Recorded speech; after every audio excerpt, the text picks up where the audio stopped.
Hello and welcome to Send Me. My name is Becky Murray and 10 years ago I founded a missions organisation called One by One.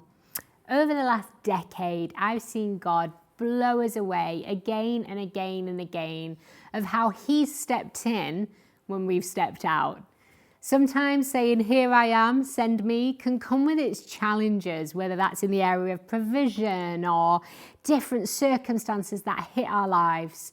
And actually having a heart that's willing to persevere with the yes cry, even when life's challenging and difficult, is what really earns the rewards. I've watched God over the years pour in the most remarkable of ways. And so through this series with you, I'm hoping we can provoke a yes cry out of your heart so that you too will, just like the prophet Isaiah, say, "Here I am, send me." Well, this week I want to look at God's protection. There's been times where we've stepped out and all of a sudden, sometimes the nations we work in can be a little bit interesting. And occasionally we've stepped out and found ourselves in circumstances where we're like, "Okay, Jesus, you've got to do something here, because if not, we're in hot water." And again, God's come through. I remember one such time being out in Sierra Leone, and we'd done a gospel campaign in one city. And this particular day we'd stopped for lunch, and then that afternoon we were driving on to the next city where we were going to do another big gospel campaign. And so we're in a convoy of 3 cars, and the other 2 cars were ahead of us, and myself and my friend Amanda were in the last car. Well, it was in the day before mobile phones. I don't quite know how we lived before mobile phones, but I went through the first 2 decades of my life without one. And so I'm in this last car, we've just had lunch, we're driving on to the next city, when all of a sudden our car begins to chug, and then just totally stop in the middle of nowhere. Well, it was mid-afternoon, and so, to be honest, I wasn't really panicking all that much. Where we'd stopped was surrounded by trees, and it was actually quite beautiful. We'd been travelling for about an hour at this point, and so we got out of the car and were just happy to walk off the lunch we'd just eaten an hour ago, to be honest. Well, the other 2 cars carried on going ahead, not realising that we'd broke down, and without having a phone, we couldn't call them and let them know, so they'd totally gone on, unaware of our situation.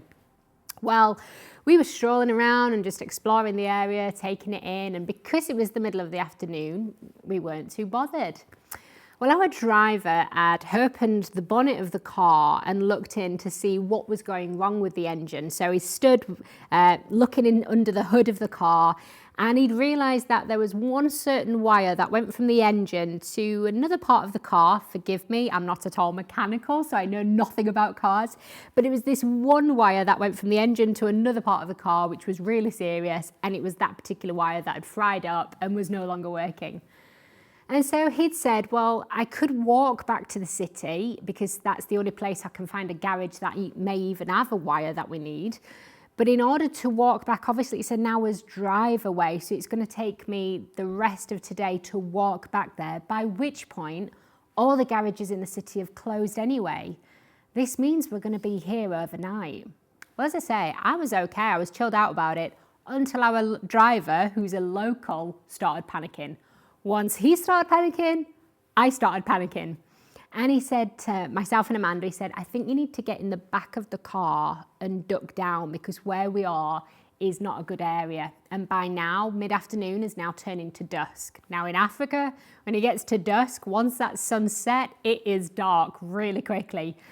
And so he's panicking, so now we're panicking. We get in the back of the car and we're ducked down and we're doing everything we know to do. So, Paul and Silas in jail, they sang songs. So we were singing all the whole hymns. We're praising God, every praise song we can possibly imagine and think of.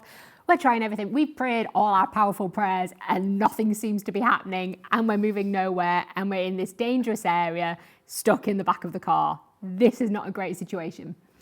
And all of a sudden, this man on a bicycle appeared from behind our car and just pedalled towards us. And on the front of his bike, he'd got this little tiny basket.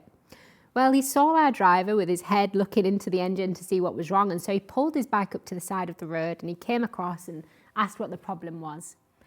Now, it just so happened that he happened to have in his tiny basket the exact wire that we needed for the engine.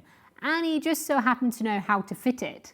So he did. He came across with this wire and he fitted it from the engine to the other part. And then he got back on his bicycle and pedalled off into the darkness. Well, our driver got back in the car, turned the keys, and oh, that beautiful noise as the ignition started up, and we were able to drive off to the safety of that next city and meet up with the rest of the team. I remember in that moment thinking, either God had sent a Christian ahead of time with the exact car part that we needed, or that was an angel. And I don't know which it was, but what I do know is that in that moment, God protected us in the most incredible of ways. And I want to challenge you, as you begin to walk out in God's calling and God's purposes, it doesn't mean there's never going to be any problems. There'll be problems, all right. But it does mean that God's with you and he will protect you when you feel like you're in a situation beyond yourself. God will step in on your behalf.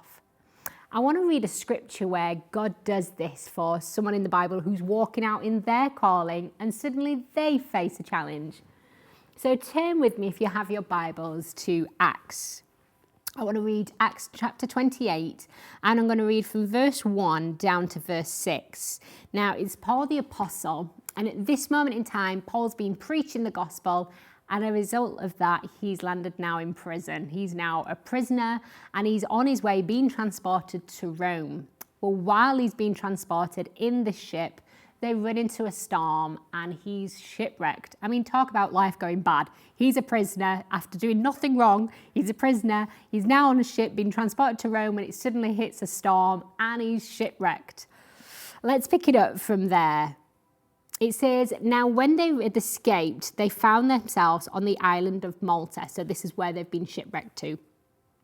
And the natives showed unusual kindness, for they kindled a fire and made us all welcome because of the rain that was falling and because of the cold. And when Paul had gathered a bundle of sticks and laid them on the fire, a viper came out because of the heat and fastened onto his hand. When the natives saw that the creature was hanging from his hand, they said to one another, no doubt this man must be a murderer, for although he escaped the sea, yet justice does not allow him to live. But Paul shook off the creature into the fire and suffered no ill effects. However, they were expecting that he would swell up or suddenly fall down dead. But after they had looked for a long time and saw no harm come to him, they changed their minds and said, he must be a god. You have to love how fickle crowds can be. 1 minute, the locals think he's a murderer or just someone really bad, and the next minute they think he's a god. The truth is that can happen in mine and your life too. Sometimes people think you're an absolute hero, they think you're incredible, and then the next minute something happens and you are zero. You've gone from hero to zero. You've gone from being this incredible person to suddenly they love you, then they hate you. If it happened to Christ, it can happen to you. If it can happen to Paul, it can happen to you. I think of Christ when he was coming in and suddenly they're laying down the palm branches and wanting to declare him as a king, and then the next week they're crying out, crucify him. The truth is, crowds can be very fickle. And if we base our identity upon what people say about us, then we'll be up 1 minute and down the next. 1 minute we're a hero, the next thing it's zero. And if we base our identity on that, we're going to be all over the place. The truth is, today your identity is based on who Christ says that you are. You are fearfully and wonderfully made, and God's plans are all over your life. I don't know if a label's been placed on you. Maybe you've been labelled a murderer. Maybe you've been told by the masses that you're not good enough. But let me tell you today, while ever you are walking in God's grace and forgiveness, you are called of the Most High God, and his plans and purposes will unfold in your life. Does it mean you'll never have challenges? Absolutely not. Just as Paul was facing being shipwrecked and now bitten by a snake, talk about a bad day gone wrong. In the same way, you and I will face circumstances, but God's provision and protection goes before us. A few years ago, myself and my husband had been out in Kenya, We'd done a missions trip in September 2014, and it was incredible. Our missions trips are always so much fun. They're very varied. We do everything from going into prisons out there to going and praying for the sick in the medical centre, to doing village evangelism from mud hut to mud hut, to then obviously being with our gorgeous babies in the King's Children's Home. The trips are always jam-packed and so much fun. Hard work, but fun. And so we'd been out in Kenya with a team, and I remember actually noticing I'd not seen many mosquitoes on that trip. Well, we came home from Kenya and literally dropped off the bags, picked up the clean washing and headed straight out to America, where we were doing a fundraising tour as we were just building our secondary school out in Kenya at that point. We were out in America for a few days when all of a sudden my husband Matthew became ill. At first, it just looked like a cough or the flu of some sort, and so we didn't think much of it. But as time started passing by, it began becoming increasingly worse. Well, on the 2nd of October 2014, I remember taking Matthew to the hospital, and I dropped him off at the ER and went to park up my car. When I walked back in, all of a sudden Matt was in a wheelchair. He'd apparently collapsed as soon as he'd walked through the door. He's surrounded by all these doctors who are saying, "You've not just been to Africa, have you?" You see, at this moment in time, it was just the year of the Ebola outbreak, and everyone was talking about Ebola. And some of the symptoms that Matt had were indicative of it being Ebola. Well, they whisked him off into isolation and quarantine and began wearing all the spacesuits to come in and start taking the swabs on Matt. Well, I remember they finally found out it wasn't Ebola, thank you, Jesus, but it was malaria. Now, by comparison of Ebola, I was thankful. I was breathing a sigh of relief that this is just malaria. You see, my kids get malaria all the time out in Kenya, and after a few days on medicines, they're fine. They're running around again. And so I remember saying to Matt, "Oh, you'll be fine. A couple of days on IV anti-malarial medications and you'll be good to go." Well, sadly, our story didn't quite go that way. 2 days later, Matt is becoming increasingly worse. I remember the part of diagnosis, the doctors told me already at that point, Matt's life was hanging in the balance. You see, severe malaria is if you have 5% of the parasite in your red blood cells. And on the day of Matt being diagnosed, he was at 20%. By this point already, his heart, his liver and his lungs and his kidneys were all in organ failure. Well, by the 4th of October 2014, it had gone from bad to worse. And I was taken into a side room, and the doctor told me, "Mrs. Murray, we've just done another set of pathology results on Matthew's blood, and it's now risen to 50% of his blood being filled with the malaria parasite." Well, I'm a nurse by background, and medically speaking, if your blood cells are half overtaken by a parasite, then by this point it's so rapidly multiplying that naturally speaking, there's no coming back from that. The doctors knew that. So she said to me, "We've actually stopped the treatment. We stopped the malaria treatment a few hours ago, and we're now just giving him pain relief until he passes." She began to tell me how they suspected Matt had maybe 2, maybe 3 hours left to live.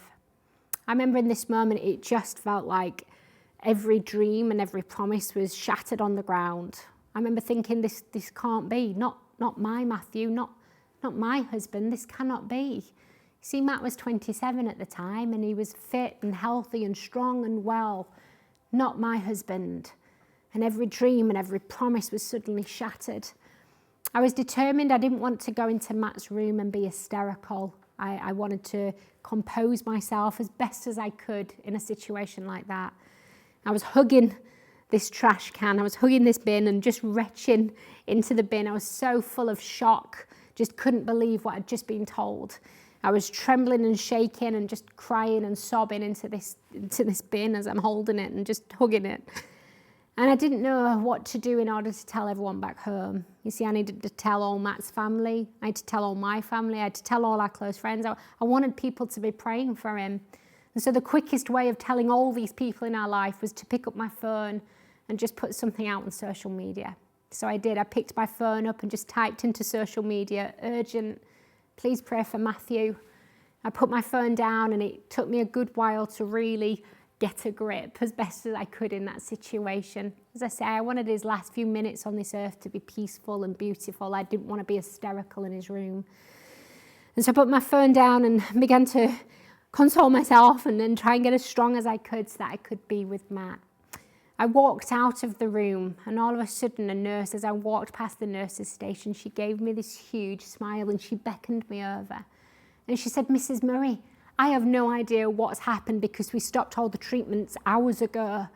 But in this last hour, we've just took another set of pathology results back, and Matt's blood levels, the malaria's dropped from 50% down to 10%, and we have no idea how."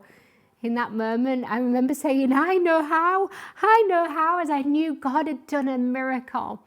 It was still a process from that point on of organ after organ beginning to turn around. But I remember knowing in that moment that God had done a phenomenal and powerful miracle. Matt now is healthy and strong and well, and I'm delighted to say he's as strong as ever. But in that moment when medicine failed, God came through in the most remarkable of ways. I remember a nurse on the ICU actually giving her heart to Christ because she'd seen firsthand, medicine didn't do this, God did this. And so she gave her heart to Christ. I have a plaque on my living room wall that says, "The will of God will never take you where the grace of God will not protect you." And we saw that unfold with Matthew, where God's grace came through and protected us in a very beautiful way as he brought Matt through in an impossible situation.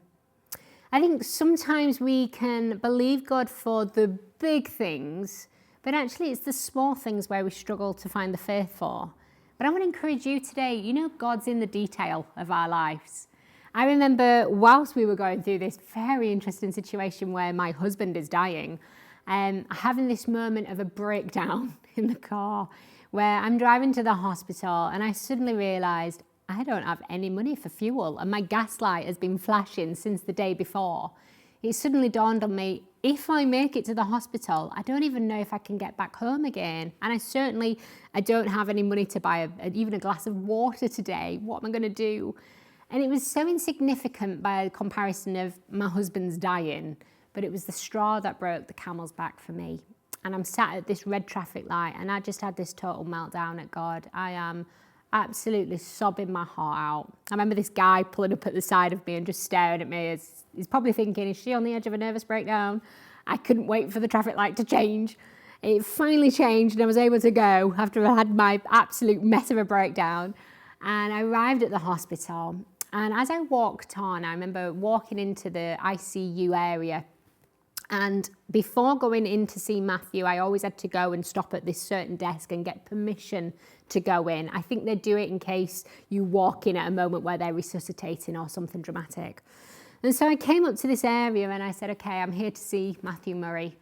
And all of a sudden, while the nurse is ringing through to see if I can go in, a complete stranger walked up to me and she said, I have no idea why, but I feel I need to give you this. And she put $50 in my hand. Well, those $50, it cost me $40 to fill the tank with gas, and it left me with $10 to buy some water and a coffee that day. But as she put the $50 in my hand, I just felt the whisper of heaven say, I've got this. And the truth is, if God is capable to see my gas tank needs filling, then he's more than capable than to see my big need of my husband needs resurrecting. I want to encourage you, maybe your issue today is not some huge dramatic need and you're almost thinking, well, it's almost too small to bring to God. Let me encourage you to bring it to God today, because just as he sees the big stuff, so he sees the little stuff. He's invested in the detail in your life and wants to bring you through and protect you even in the small areas too. Well, that little moment of the $50 gave me the faith that if he can fill my tank with gas, he's more than capable of healing my husband. And sure enough, he did. In that moment with Matthew, medicine wasn't able to come through. That being said, I am so thankful for the nursing staff. I watched those doctors and nurses work so hard on Matt in his most darkest hours. I'm a nurse by background, so maybe I'm biased, but I cannot say how thankful I am for the NHS. To see our health system come through, I'm so thankful. A few years ago, I actually lost one of my own little kids to malaria. Titus was only 9. He'd got dreams of going on and being a teacher, and he was a beautiful boy. I can always see him with this little red car running around. And he lost his battle to malaria. And so we've decided in Titus's memory, we're actually going to build a medical centre out in Kenya. We've seen firsthand the difference that just helping people with practical medical help can make. A few years ago, we did a medical mission and the whole town came out for it. We started our clinics at 8 a.m. in the morning, but by 6 a.m. in the morning, there was already a huge line of people waiting to come in to see the doctors and the nurses. Through that time while they were waiting, we were able to preach the gospel.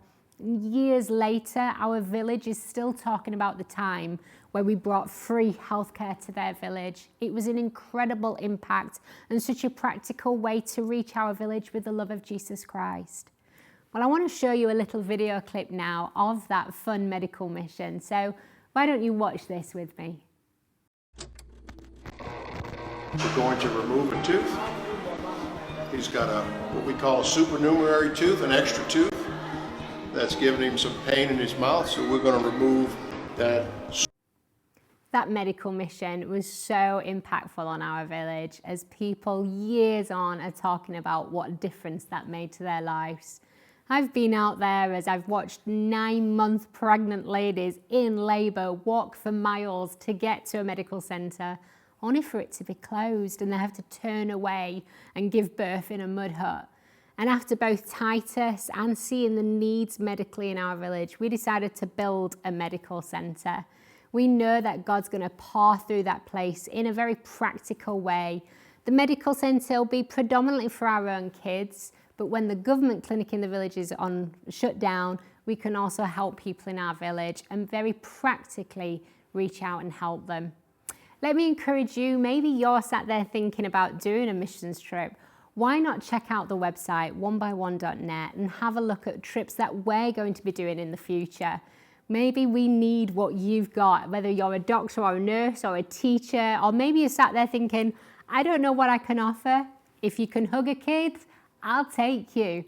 We take people all around the world with us on missions trips, and it's been so exciting over the years to watch people be so impacted. Something happens when you step out of your own comfort zone and begin to love other people. Something happens in your life where you're suddenly transformed. I remember a few years ago, we took a volunteer out called Sally from Texas, and she was so moved after spending a week at our children's home that she went back to Longview, Texas and began working in foster care, helping kids in her own area after she'd stepped out of her comfort zone and gone across the world. You see, we need all hands on deck. We need everyone to cry out, here I am, send me. Maybe today we need you. Check out the website and see how you can get involved. Maybe you can sponsor one of our kids. Maybe you can help one of our kids receive medical care so that they don't end up like Titus did. If you're able to help us, please check out the website and have a look. Also, if you were moved by the story that I shared with my husband Matthew, you can pick up a copy of Embrace the Journey on the website. I talk about it in much more detail of the horrors we went through in the seasons, but also the miracles that God did during that season with Matt recovering from malaria. So make sure you pick up a copy from the website and you can read all about it. Well, I want to encourage you today. Maybe you stepped out in the call of God and you're thinking, okay, I've found myself in situations, maybe it was like me where I was stranded in the outbacks of Africa and I needed that man on a bicycle. Or maybe it's a situation of a health diagnosis like what Matthew had. And you've stepped out in the call of God and all of a sudden circumstances have hit your life. Let me encourage you, just as Paul was still a prisoner and Paul was still shipwrecked, yet had the hand of God upon him, let me encourage you that even in your challenging seasons, God's hand is very much upon your life. Don't think like God's stepped back from you, God's removed from you. He's very much with you. We shared a few weeks ago about being in the pits and being in the prison when Joseph thought he should be in a palace. Yet God was with him in the pit as much as he was with him in the palace. And God can turn any situation around, whether it's a diagnosis that you've received or whether it's a challenging situation. God can turn that situation around for his glory. when you're walking out in his plans and his purposes, I promise you, his protection goes before you. He makes the path ahead of you straight, and he will continue to do that. I want to encourage you to go for it. Just like Isaiah the prophet said, here I am, send me. Despite whatever your circumstances are, whatever you're crying, yes, Lord, I promise you, he will make the path straight ahead of you. He will protect you and guide you and plan your steps. I want to bless you this week. I hope you'll join me again next week when I'll be looking at perseverance. Perseverance is a real character trait that every single one of us who cry, here I am, send me, need to have. So I hope you'll tune in and join me again next week. God bless.